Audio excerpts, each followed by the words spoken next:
Okay, welcome to the Collaborative Entrepreneur, one more podcast. We are building partnerships and trying to grow our businesses. Have you ever wanted to delve into the mind of a person who appears to be going places and learn from their experiences? Well, if you have, you are in the right place, my friend. In today's conversation, I'm going to be talking to an entrepreneur who's growing his businesses and learning as he grows as a husband, as a father, and as a leader all along the way. Our conversation will take a look into a story, what motivates this man and in his business, the wins and the learns along the way, what he's working on today, and what he would like to accomplish in the future. And I know he's going to share with us some valuable insights that's going to help us, lessons he's learned that's going to help you on your entrepreneurial journey. And so get yourself a pen, paper, maybe a cup of coffee. I have chosen to get the Star Trek mug. I'm old school when it comes to Star Trek. I don't like the new ones. I don't think as much. But anyway, we're going to get ready to learn from a guest entrepreneur. His name is Aaron Goodwin. Aaron, welcome to the call today. Tracy, I'm looking forward to being here. Thank you for taking the time and inviting me on. It's exciting. Absolutely. I love your hat. Yeah, thank you. Hope's not a strategy. I live. That's my motto. So true. So true. Okay. So we want to get for all of my audience, my viewers, give them a little backdrop. Give them a little story about where you've been, how you've come through to where you are today. Yeah. So I was born and raised in Michigan, single mom, raising us. Dad left when I was in sixth grade, and it didn't really want anything to do with us kids. So my mom had to take on a business and raise three children, and live that single parent life while managing. Honestly, me as a horrible son at that point. I was, just cry for attention on everything at that point. But the cool thing is watching my mom hustle all those years. It really subconsciously, I think, put something in my head, which leads to the hustle that I have today. So it was definitely cool watching that growing up. I take a lot of that for granted. And I probably don't tell her as much as I probably should. So this is probably one of those things where I'm going to get off this call and call her. Grew up in Michigan. And my mom always pushed us that, when we were going to college, that she wanted us to move out and to have our own experiences. So I went to a university about an hour and a half away. So not too far away, but it was basically one of those things where she dropped me off and I see you in 4 years type of deal. But, we'd go home for summers and I'd help her at the business in the summers. A lot of tough work. She owned a moving company, still owns that moving company in Michigan. Oh, wow. Yeah. They're actually looking to sell. So if you know anybody who wants to buy a moving company in cold Michigan, I know they're looking to sell that. But then when we graduated college, of course, the easy answer would have been to go and work for her full time. But again, she pushed us to no, go do what you're passionate about. Don't work for the family business. You'll be way more successful if you go and do your own thing. And she was honestly right about that. So I went and got a job at a hotel in just north of Detroit. And I lived at home for the first year and just stockpiled money. And that first year went by. I was like, all right, I got enough experience, packed up, moved all my stuff out to Colorado, really with no plan. Landed a hotel job out there, which, being in the hotel industry is nice because you could literally go anywhere in the world and just apply, and you'll end up with a job. It might not be the job, but at least you get a job because they're always looking for help. So I got a job there, worked through a few management companies, and then landed a pretty sweet gig up in Fort Collins. Did that for about a year and a half, and then there was an opportunity to relocate and have two hotels out in San Diego. And San Diego, California. So it was a pretty easy sell.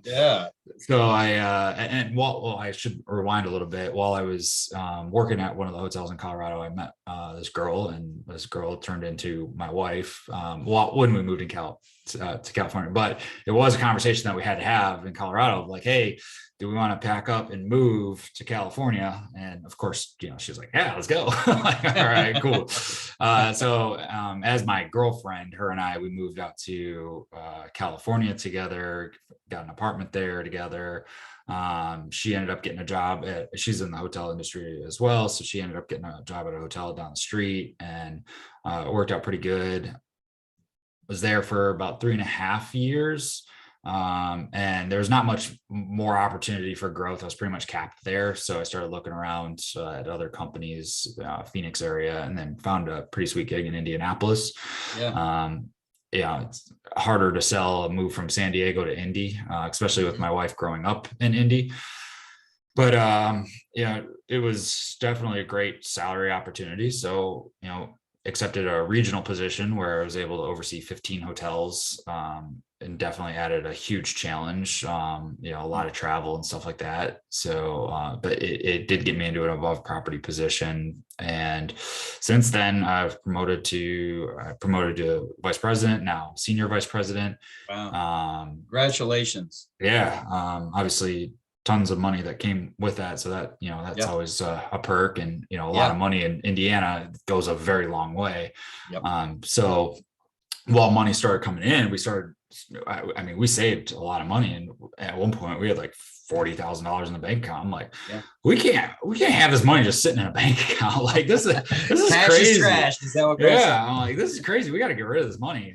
So we started looking for investment properties in Florida, and we found a few, and just, God, the deals down there, they were sketchy.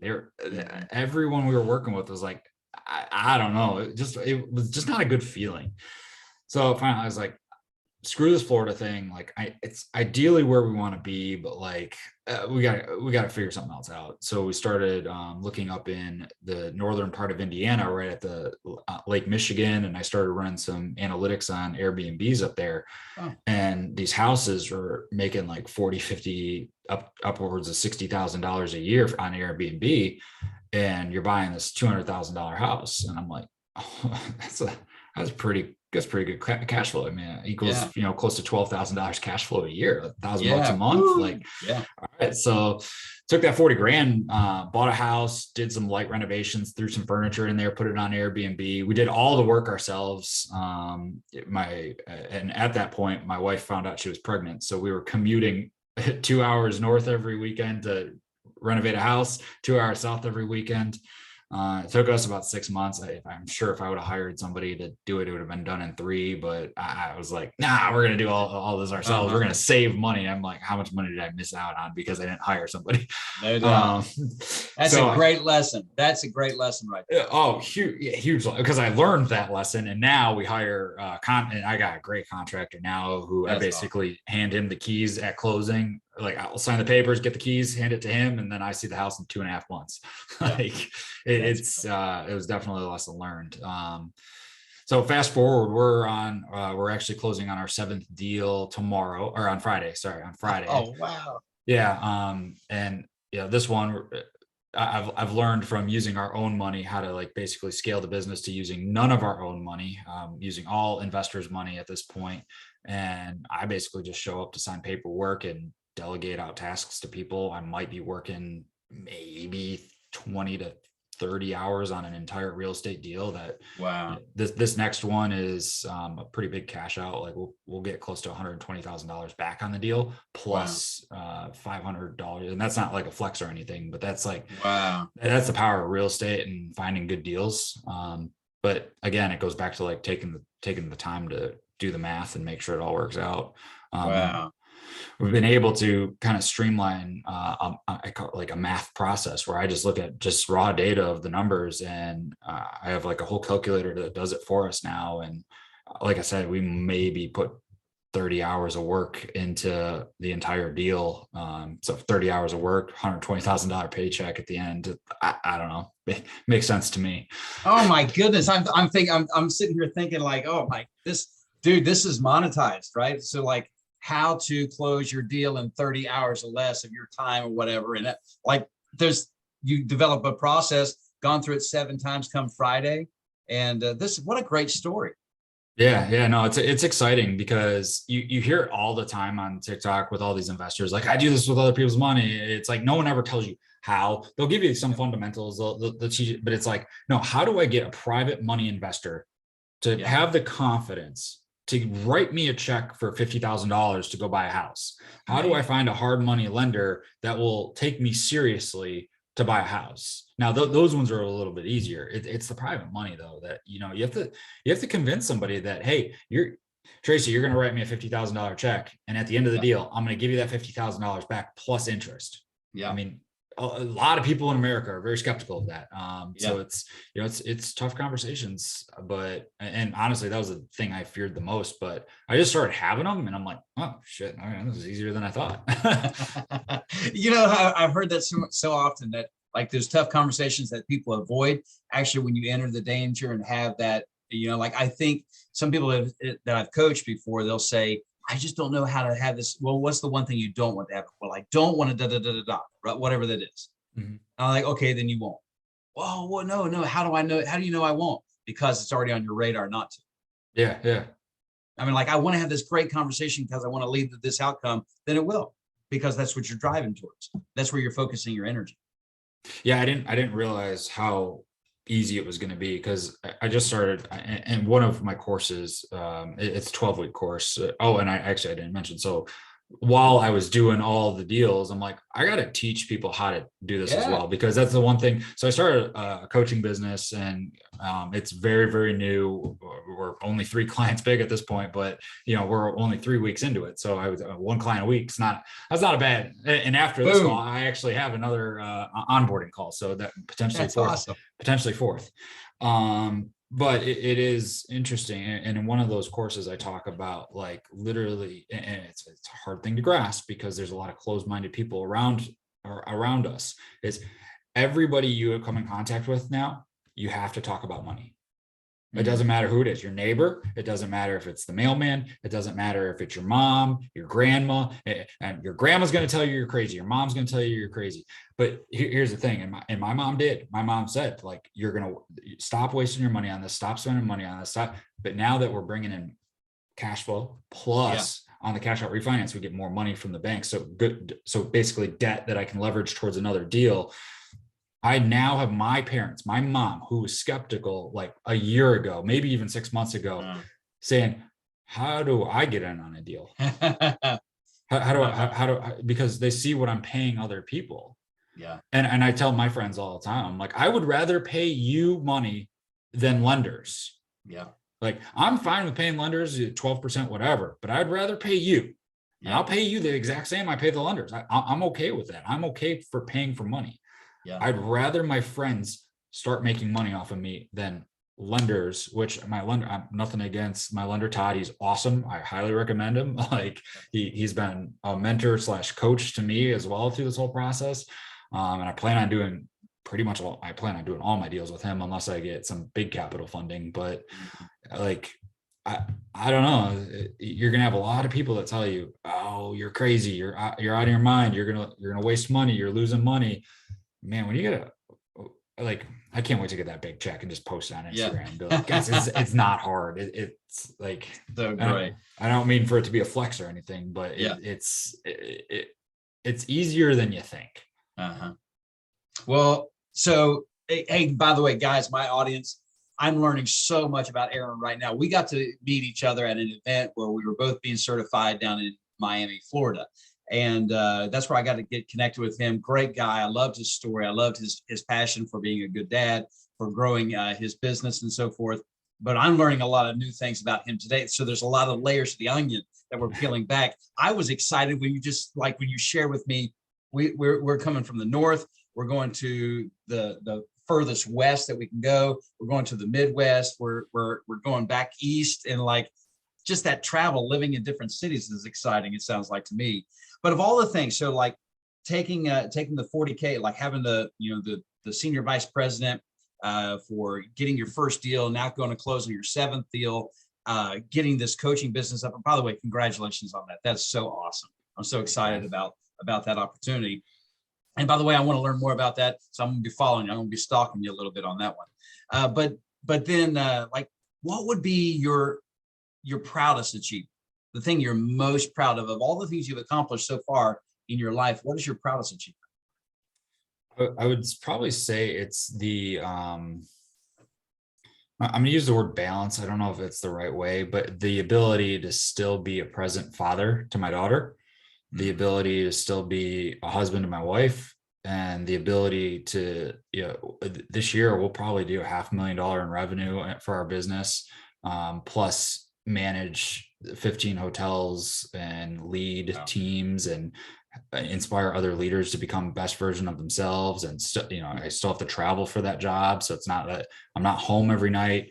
So you see a lot of, I don't know what the divorce rate is, but I know it's over 50% at this point. Yep. Yes. And, we're only, we're going to come up on our 5th year of marriage here, but like, I can tell that as I do more, our relationship gets stronger.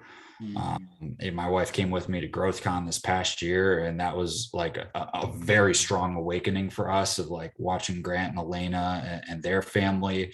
And it's like, this is exactly what we want. I mean, we even talked about next year, we're probably going to scratch GrowthCon and go straight to couples retreat and spend time directly with them. Because I think that, GrowthCon's great. I mean, hyped up, great business conference, great connections, but it's like, we got to get more, because at the nights, like the parties and stuff, we broke away from some of that, and it was just a little too much. And it's like, okay, we want to focus more on that couple experience and building our brands together. So I would say my proudest achievement is being able to have that harmony. Harmony is better than balance. Harmony between being a father, being a husband, being present, because that's distracting. I mean, you get home, you're sitting there on your phone, you're like, I got another text. I got another deal coming through. I mean, everyone knows from 6 to 7 o'clock, you don't get me. No one gets me at 6 to 7, because that's Kai time. And like, awesome. I don't care if you're our owner of the hotel group, like I'm not picking up that phone. You're waiting until 7 o'clock. But I've been able to set these strict boundaries. But now everyone just knows, okay, I'm not going to reach out to them until 7 o'clock.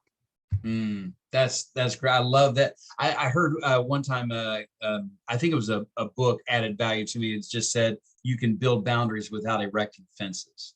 I mean, you just know that they're hard boundaries, that everybody knows where they are. We know where the property line is, but I don't have to put a fence there, because we all will respect those boundaries. It sounds like you made some out there in order for you to be present. And I think balance is a byproduct. It's like it's a byproduct of what you prioritize. And in this case, you prioritize the time with your daughter, time with your wife, to where balance is just kind of like the fruit. It's just a natural outpouring of something that you prioritize in your life. That's at least my thought on it.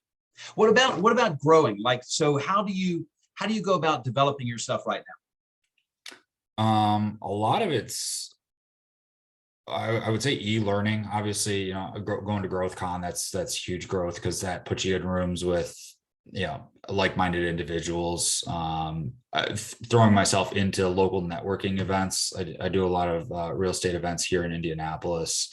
A lot of networking on social media, just reaching out to people, picking up the phone, because that was honestly like something that I was a little scared of, is talking to people on the phone. And being in sales, you wouldn't think, like, because doing it for a job and then doing it for my business, that's two different things. Like, doing it for a job, I pick up the phone all day. Hey, you need hotel rooms. Hey, you need meeting space. Hey, like that was, but like, hey, I'm starting a business. Do you want to give me money? Hey, hey, I'm buying a house. Like, so I would say, honestly, to quick answer, put myself in uncomfortable situations consistently is probably how I grow myself. I think it was John Maxwell who said that growth is always on the opposite side of the street of your comfort zone. So if you're comfortable, you're not growing. And so putting yourself in an uncomfortable space is very important. So how do you so the real estate and coaching business, how did you know that, like, coming to that, like, what was the progression? Was it just that, like, 40K, going to dump it into a house? How did you come to that? So that was a mistake to do it that way, honestly. That was like, that, you want to talk about mistakes, that's a stupid thing to do, is take all your money and drop it into a house. And it's way smarter if you can leverage debt. But I didn't know that at the time. But what I did know is that real estate was extremely powerful. I knew that I could create a business and depreciate an asset. I knew for 27 and a half years on my taxes, I knew that by holding on to real estate for a long period of time, there was appreciation value, and I could sell that house and put it into a bigger asset with bigger return. And then I also knew that if I put people in that house to pay down my principal, again, when I go to sell it, that's more money that comes back to my pocket. I studied a lot of millionaires and what they were doing, started looking at some billionaires and what they were doing. And all of them had one thing in common, was real estate investment. And so I'm like, okay, I got to look into this. And then I read the book, Rich Dad, Poor Dad. And it was like, Robert Kiyosaki. I was like, changed it for me too. So yeah, that was where I was like, okay, we have to do something now. Yeah. So you followed success. Yeah. And they say that success leaves clues. Oh yeah. And they're obvious clues. They're literally like, why aren't you buying real estate? I was just thinking, and I was thinking like when you're talking, I think we probably all interpret what somebody else is saying through the lens of our own life, and like, where does that match up? And like, if I would have followed that advice, what would I have done differently? And I think sometimes like, you don't know what you don't know. I get that. I mean, like, I haven't learned this yet, so I have no awareness. But then I think you won't see what you choose not to see. Like, if you have a fixed mindset or a growth mindset, you're not going to see some things. And it wasn't until like, because I was on that Dave Ramsey philosophy, and it's like, oh, I got to control all this stuff. And it's like, yeah, but that doesn't really sound fun. So I was like, maybe there's another way. So somebody, and I can't remember who it was, somebody just mentioned Kiyosaki. I bought his book and I was like, oh man, I love the philosophy, the I don't know, internal conflict between security and freedom. And I was like, you know what? I want freedom.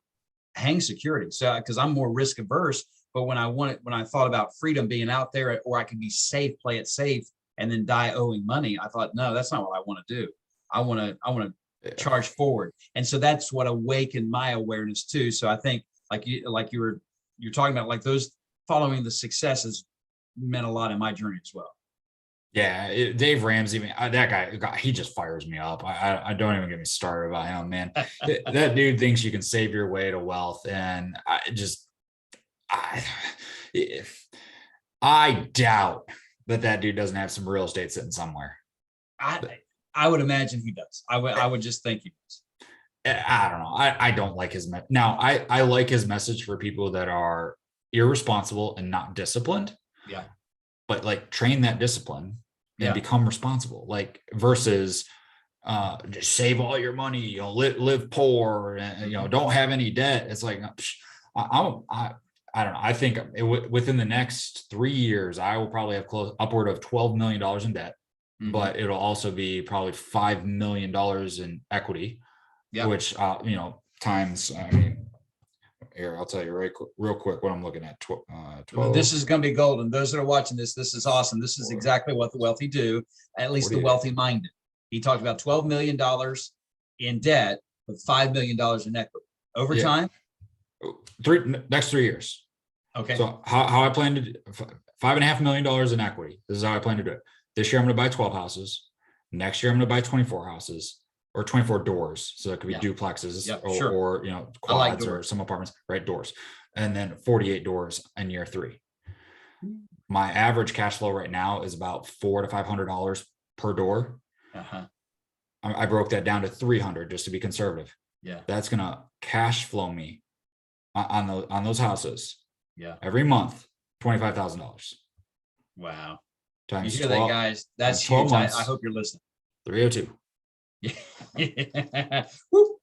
Cash. So that's so, and I'm probably going to hire a management company, so that right now I don't have a management company. At 7 houses, you don't need them. Wow. It's too small. I probably would get some time back if I did it. I cannot wait to hear how you've grown in that, like, when you knew it was the right time to get a property manager. As I talk with, I coach and consult with some people that are in that, and they got 1 or 2 and they're already thinking about it. And you're like, dude, I got 7. And I'm thinking about it. Trust me. There's a lot of time that I spend at these houses where I'm just like, God, this should be somebody else's problem, or like I did for our Airbnb. I did hire a property management company for that, because that's a lot of guest interaction. There's a lot of moving parts there.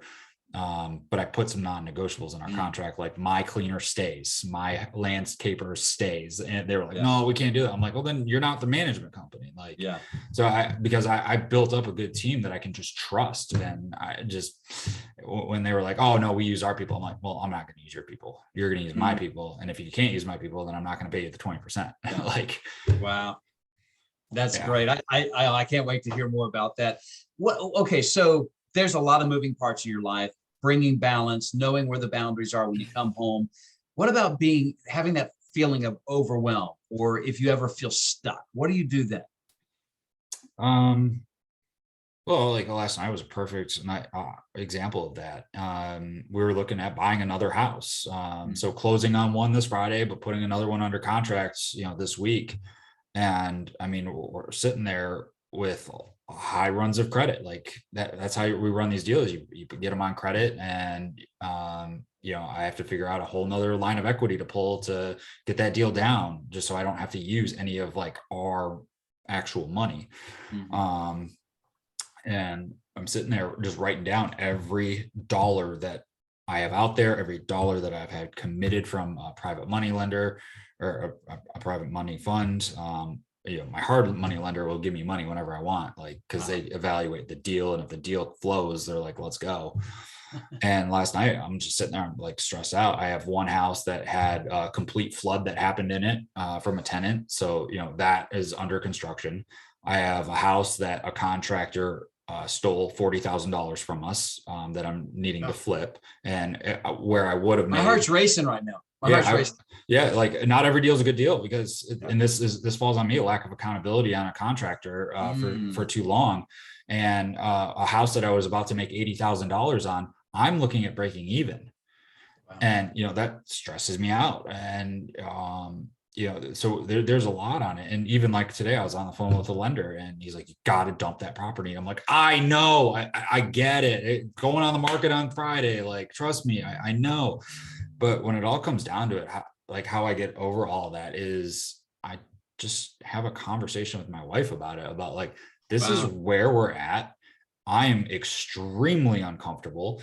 I want to buy another house. I know it's a good deal, because I actually just closed the documents, $542,000 in cash flow a month. Like it's a smoking gun deal. Like, but it's having that conversation about, okay, can we do this? Where can we pull money from? Where can we get a little extra help from somebody, buy money from somebody, and just help us flow through this short period of time. Because now I have a contractor to finish houses in 2.5, 3 months. So we're talking 3 months. 3 months, I'm through it. If it wasn't for the two houses right now that I'm like a little stressed out of, one being a flood, the other one being and actually the guy who's trying to sell the house right now just called me, so I'm like, oh, maybe it's sold. I hope that's good news for you. So but it comes down to having a conversation, talking it out, and once I start talking things out, I go, we're talking 3 months. Three months of money pressure, like we'll figure that out. We have another 90 days. We got another 60 years in our life. Like, what are we worried about 3 months for? That's awesome. And once you talk through it, it's like, okay, let's go to bed. Like, we got another day tomorrow. Let's start off positive and let's keep rolling. And my wife, she'll just look at me. She goes, so what do you got? What do you need to do about it? And I'm like, I got to hustle. And I just start picking up the phone. I start calling people. Hey, I need to sell this house, or hey, I need to do this. Hey, what do you got for me? Like, and that's it. Basically just comes down to her saying, okay, so what are you going to do about it? And versus, creating excuses and everything under the sun. Yeah. So my mentor has helped me to understand, one of the first principles he helped me to understand was, when the number one responsibility of a leader first is to define reality. What's really going on here? And I love what you brought out. Like, it's 3 months. Yeah. Like, we stand on our head for that long. I mean, like it's 90 days, and this is history. We're gonna, cause us to go belly up right now. It's good stuff. What about a principle that's like guided you through life, that like the people that know you best, they see it lived out in your life? What would be one of those? I'm gonna say the hope is not a strategy. Okay.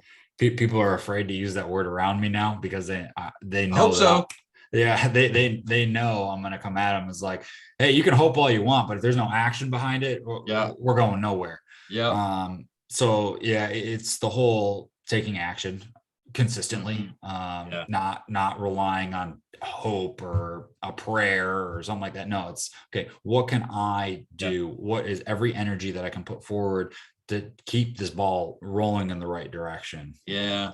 My grandfather used to say, you can hope in one hand and crap in the other one and see which one fills up faster. Yeah. Like, because you're taking action. Like the only hand that you're putting action to is the one that's going to fill up faster. What about a trait that that you want to learn, that you're looking like, okay, this is something that I'm lacking either in my business or in my personal life. This is something that I want to learn more about because it's going to help me be the better person that I want to be. I'd say from a business standpoint, it would be the marketing reach. Okay. Right now I'm operating on Powerbase, which is, for those who don't know what Powerbase is, it's your close friends, family, relatives, Facebook friends, LinkedIn connections. I mean, so you're talking maybe a group of 2,000 people at most. And a lot of people, that's maybe 10 people, right? But it's getting a reach out there to more. There's a lot of people that are they get stuck in that 9 to 5 loop. Maybe they're relying on Social Security. I know my age, I don't have the benefit of Social Security in a couple of years. Right. By the time 2030 something rolls around, 2035, Social Security is completely cut. So, and I mean, getting a reach out there of like 401k it's a scam. Like it really is, tax procrastination. Yeah. I think it was 1950s where they had that 90% tax on the 401k pullout. And it's like, that's scary. Like you get to the end, you think you have $1 million in your bank account, and all of a sudden they're like, yeah, no, we're going to keep, half of this. You have 250, you have 375. That's not enough. Yeah. And $1 million in 30 years is not what $1 million is today. Like I actually even think, like, maybe unpopular opinion, like I don't even think $1 million is a lot of money right now. Like, we're shooting for the billion mark. That's our goal.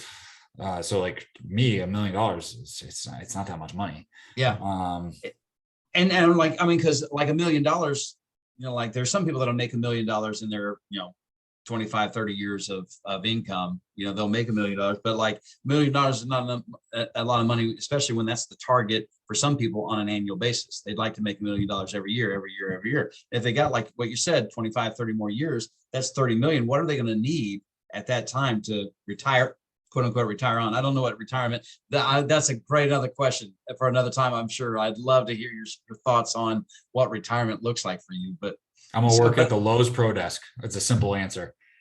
What's that one? I'm going to work at the Lowe's Pro Desk. That's a simple answer. That's what retirement looks like for me. I'm going to pass the business along to my daughter, and I'm going to go work at the Pro Desk. I love it. Never heard that one before. Okay. Oh, that's like my dream job right there. That's what a great gig. You just sit there and you just talk to people as they come in. Yeah, that's great. I love it. So, okay. A big life lesson that you love sharing with people. When you get an opportunity, somebody gives you the microphone, somebody gives you the stage, you got the room, what do you say? Quit buying into the bullshit. Like, turn off the freaking news and make something that makes, go make the news. Like, again, this goes back to the whole 401k thing, man. Like, I pulled out of mine completely. Kristen's about to pull out of hers. She 20 grand. We're going to pull that out. We're going to go buy a house with it, because we know that $20,000 that we go throw into a house is going to make us $200,000 in a matter of 20 years. And like, I have a whole compounding calculator that shows how that works. So it's like, do I put it into a 401k that, maybe 9, maybe 12% up? Right now, hers is like 16% down. So I'm like, we gotta get that money out of there. Like, the lady on the phone last night, we called last night to pull it out, and she's like, well, you're gonna get hit with a 10% penalty. I'm like, lady, I'm gonna make that back in a year. Like, get out of here. Like, right. Like, real estate is, it's still appreciating. This whole recession thing, it's not happening. Like we're, at least in the Indianapolis market, we're still selling houses over asking price. Like that's still happening. We're still getting multiple offers on houses. Like I have to be quick to react on like 48 hours to put an offer in on a deal, or it's going to the next investor. Wow. So the deals are still out there. And they're making this whole thing seem doom and gloom. But if you think about it, if COVID did not happen, the interest rates today would be at 6%. The only reason why everyone's like panic mode is because COVID happened, interest rates dropped to 2.5%. And now they're inflating them back to where they were. They were at 5%. We're at 6% now. You know, on a DSCR loan, I'm at about 9%. Like, we're still making money. You know, first home I ever got a mortgage on, 10.125%. And I'm like, people are screaming about 6%. I'm like, dude, I came into this thing at 10.125%, and that's the best. That was the best that I could do back then. And that was decent. Yeah. And that's, you know, you look at, I think it was like the 80s is when it was in the 18 or 19%. Yeah, like 14, 15. Yeah. It's crazy. Like 6%, whatever. Like, I mean, my short-term loan, these are at 12. I do at 12% because it's one, it's easy math. And two, like they're short-term. It's quick. I only make 2 or 3 interest payments and I'm out of that one. Wow. And then I convert it over. So somebody's listening to this call right now. And what advice would you give them? Maybe they're thinking that I'm going to go into business for myself someday. They've got kind of like that entrepreneur itch. They're still in their it's a corporate, it's a 9-to-5, whatever it is. What should they be focusing on right now, you think? Get out of the paralysis analysis and just take action. Find what you're passionate about and just go with it.